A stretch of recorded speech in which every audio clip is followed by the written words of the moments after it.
మన ప్రభువైన యేసుక్రీస్తు పరిశుద్ధ నామములో ఈ పాడ్కాస్ట్ ద్వారా వాక్యం వింటున్న ప్రతి వారికి నా హృదయపూర్వకమైనటువంటి వందనాలు. దేవుడు మిమ్మల్ని దీవించునుగాక.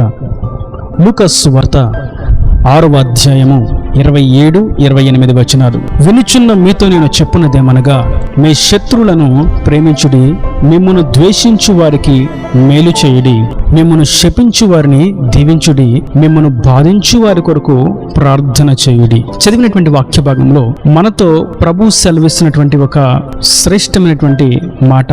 అది మాట అనే దానికంటే కూడా ఆయన మనకు విధించినటువంటి ఒక విధి అని కూడా మనం చెప్పుకోవచ్చు. ఏమిటి ఆ విధి? క్రైస్తవులుగా మనం ఆయనను అనుసరిస్తున్నప్పుడు మనము కలిగి ఆ ప్రకారము జీవించవలసినటువంటి విధి ఏది అనగా 4 విషయాలు మనకి 2 వచనాల్లో కనిపిస్తూ ఉంటాయి. 1, మన శత్రులను ప్రేమించాలి.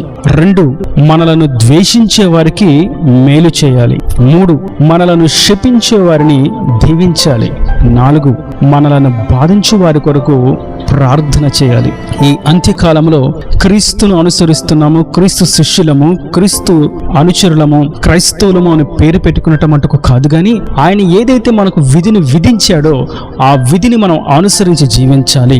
మనము ఎప్పుడు కూడా శత్రువులను ద్వేషిస్తూ, మనకు నచ్చిన వారిని మెచ్చిన వారిని ప్రేమిస్తూ, మనలను గౌరవించే వారిని హత్తుకుంటూ, మనకు గౌరవము ఇవ్వని అఘోరపరిచే వారిని దూరం పెడుతూ ఉండటం మటుకు కాదు, కానీ అది లోక సంబంధులు చేసేటువంటి పద్ధతి.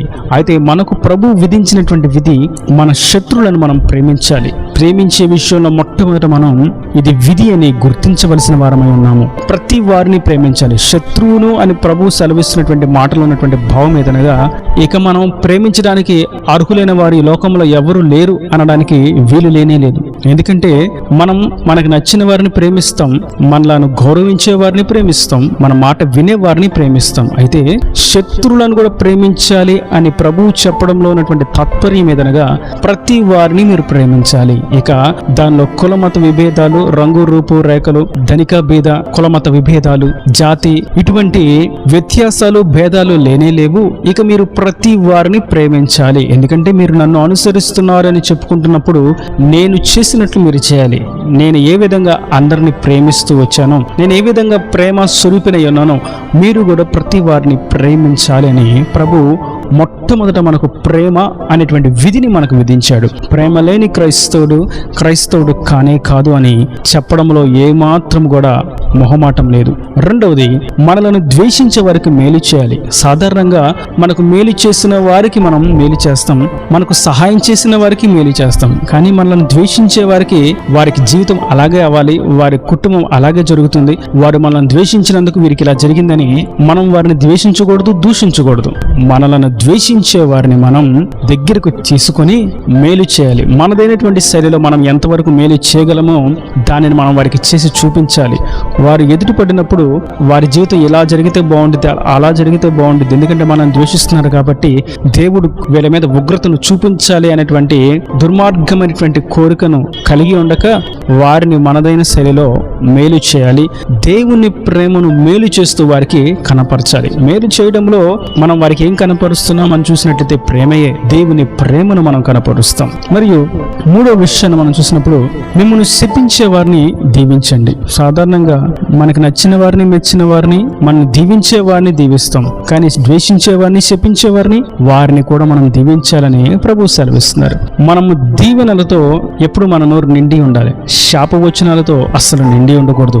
దీవెన మన నోట ముందు రావాలి, శాపం అనేటువంటి మాట మన నోట ఉండకూడదు. ఎందుకంటే క్రీస్తు దీవిస్తూనే వచ్చాడు, ఎవరిని కూడా శపించలేదు. వారికి విధిని విధించాడు, ఆ విధిని అనుసరించి జీవించాలని బోధించారు. అదే విధిని నేడు మనకు ప్రభు గుర్తు చేస్తున్నారు. నేను విధించినటువంటి విధిని, నేను నిర్ణయించినటువంటి కట్టడను, ఆజ్ఞను మీరు అనుసరించి జీవించాలి. అదే మిమ్మల్ని శపించు వారిని దీవించుట. మనం మనల్ని శపిస్తున్నప్పుడు, మనల్ని దుర్భాషలు ఆడుతున్నప్పుడు, మన మీద తిరగబడుతూ ఉన్నప్పుడు, మనలను దూషిస్తూ ఉన్నప్పుడు మనం ఏ విధంగా దీవించగలుగుతాం వారిని? కానీ ప్రభు తత్వం, క్రైస్తవ తత్వం, క్రీస్తు ఆత్మ నింపుదల కలిగిన వారు, క్రీస్తును అనుసరిస్తున్న వారు క్రైస్తవులని చెప్తున్న సత్య క్రైస్తవులు నిశ్చయంగా వారికి హాని చేస్తున్న వారికి, వారిని దూషిస్తున్న వారికి ఎప్పుడు కూడా దీవెనల వచనాలే వచిస్తారు. మనం నిశ్చయంగా మనలను శపించే వారిని దీవించాలి. మరియు 4 నాలుగవదిగా మనలను బాధపరిచే వారి కొరకు ప్రార్థన చేయాలి. మనలను బాధపరిచేవారు మన నుండి దూరం అయిపోవాలని కోరుకుంటే అది బుద్ధిహీనమైనటువంటి ప్రార్థన. మన ప్రార్థన ఎప్పుడు కూడా ప్రతి వారిని జ్ఞాపకం చేసుకోలేదు. మనకు మేలు చేసిన వారైనా, మనకు సహాయం చేసిన వారైనా, మనల్ని దూషించిన వారైనా, మనల్ని శపించిన వారైనా, మనల్ని బాధ పెడుతున్న వారైనప్పటికీ ఎవరైనా సరే మన ప్రార్థనలో మనం జ్ఞాపకం చేసుకొని వారిని దీవించమని, వారికి రక్షణ ఇవ్వమని, వారికి మారు మనసుని ఇవ్వమని, వారు కూడా సత్యముని ఎరిగి క్రీస్తులకు అడుగు పెట్టాలని మనం ప్రార్థన చేయాలి. ఇది క్రైస్తవుని యొక్క విధి. కనుక నేటి వాక్యం వింటున్నటువంటి నా ప్రియ సహోదరులారా, దేవుని యొక్క విధులను అనుసరించడం వినడానికి బాగున్నట్లుగా ఉంటుంది, కానీ దానిని అనుసరించి జీవించడం అనేది అందరికీ సాధ్యపడనటువంటి విషయం. అందుకే నిజమైన సత్య క్రైస్తవునిగా జీవించాలంటే ఈ లోకంలో ఆత్మ సంబంధమైనటువంటి ధైర్యము, విశ్వాసము కలిగిన వారైతేనే ఈ లోకములో సత్య క్రైస్తవునిగా జీవించగలుగుతారు. ఆయనను నిజంగా ఎరిగిన వారు, ఆయన కొరకు కనిపెట్టుకుంటున్న వారు, ఆయన రాజ్యానికి వారసులు కావాలని వాంఛించిన వారు నిశ్చయంగా ఈ విధులను సునాయాసంగా అనుసరిస్తారు. ఇది చాలా కష్టమైనటువంటి పని. ప్రేమించడం సులువే, కానీ శత్రువులను ప్రేమించుట కొంచెం కష్టం. మేలు చేయడం సులువే, కానీ ద్వేషించే వారికి మేలు చేయట కొంచెం కష్టమే.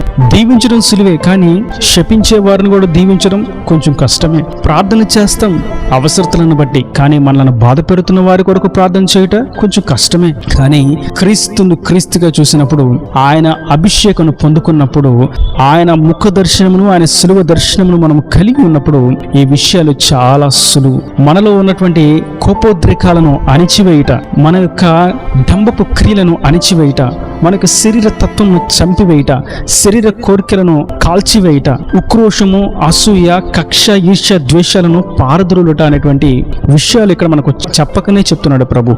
ఇవన్నీ మన నుండి దూరం అయిపోయినాయి అన్నప్పుడే ఈ కార్యాలు మనం సులువుగా చేయగలుగుతాం.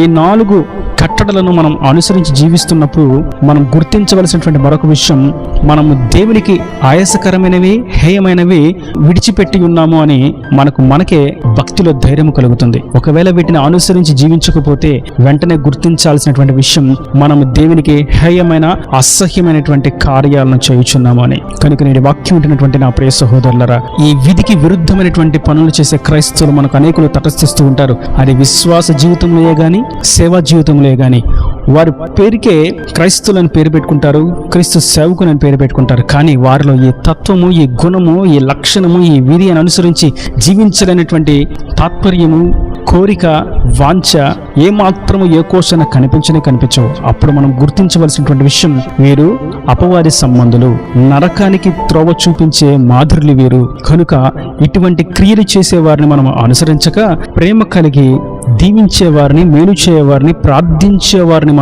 మనకు మాదిరిగా పెట్టుకుని మనం ముందుకు సాగవలసిన వారమై ఉన్నాము. ఈ అంత్య దినాలలో వీనికి విరుద్ధమైనటువంటి విరోధులు అనేక సహవాసాలు నేటికే లేచి ప్రబలి ఉన్నవి. కనుక మనము ఆయన సత్య వాక్యమును గుర్తించి సత్య మార్గంలో స్థిరపరచబడిన వారంగా, పునాది మీద కట్టబడిన వారంగా, ఆయన రాజ్యానికి వారసులము ఉన్నట్లుగా, ఆయన స్వరూపులకు మార్చబడిన వారంగా, ఆయన రూపులోకి, ఆయన సంపూర్ణతలోకి మార్పు నొందిన వారంగా, పరిశుద్ధాత్మ యొక్క పరిపూర్ణమైనటువంటి అభిషేకంతో నింపబడిన వారంగా, ఆయన నిత్య స్వాస్థ్యానికి మనం వారసులుగా మార్చబడదుముగాక. ఒకవేళ వీటిని అనుసరించక మనం ఎన్నాళ్ళు మందిరములకు వెళ్ళినా, ఎన్ని కానుకలు ఇచ్చినా, ఎంత విలువైన పరిశుద్ధ గ్రంథాన్ని చేతపట్టినా, ఎంత విలువైన వస్త్రాలు వేసుకున్నా, బాప్టిజం తీసుకున్నామన్నటువంటి సర్టిఫికెట్, ధృవీకరణ పత్రికను పొందుకున్నా, అవి ఏమాత్రము ఉపయోగము కానే కాదు. అవి హేయమైనవి, అసహ్యమైనవి, తృణీకరింపబడినటువంటి క్రియలు. కనుక మనము ప్రేమలోను, మేలు చేయుటలోను, దీవించుటలోను, ప్రార్థించుటలోను ఒక లోతైనటువంటి ఆధ్యాత్మిక అనుభవమును, ఒక ఉన్నతమైనటువంటి ఆధ్యాత్మిక శిఖరమును ఎక్కిన వారమై ఉండాలని పరిశుద్ధాత్ముడు నేడు సెలవిస్తుండగా, మనం ఈ ప్రాముఖ్యమైనటువంటి విషయాన్ని అనుసరించి వాటిని అనుకరిస్తూ క్రీస్తు సత్య మార్గం మనం గమనంకు చేరుదుముగాక. ఈనాడు మాటల ప్రతి వాని హృదయంలో నీరుకట్టి ఫలింపు చేయను గాక. ఆమేన్. God bless you. తలలో వంచి కనులు మూసినట్లయితే మీ కొరకు చిన్న ప్రార్థన. ప్రేమ స్వరూపి కరుణ కటాక్షం గల తండ్రి, నా ప్రభు వాక్యాన్ని ప్రతి వారిని మీ నిండాలుగా దీవించండి, ఆశీర్వదించండి. నీవు విధించినటువంటి ఈ సత్యమైనటువంటి శ్రేష్టమైనటువంటి విధులను అనుసరించి జీవించుటకు ప్రతి వారికి మీరు కృపను అనుగ్రహించండి. శత్రువుని ప్రేమించుటయు, ద్వేషించే వారికి మేలు చేయుటయు, శపించే వారిని దీవించుటయు, బాధపరచు వారి కొరకు ప్రార్థన చేయుట అనేటువంటి ఒక ఆత్మీయ మెట్టులోకి ప్రతి వారిని మీరు ఎక్కింపచేయండి. ఇంకను ఈ వాక్యాన్ని ప్రతి వారిని మీరు నిండాలుగా దీవించండి. వారి ప్రతి అవసరతను అక్కర్ను నీ మహిమలో తీర్చి నీ రాకడ రాజ్యంలో సిద్ధపరచమని యేసు పరిశుద్ధ నామమున ప్రార్థించి వేడుకుంటున్నాను తండ్రి. ఆమేన్. ఆమేన్.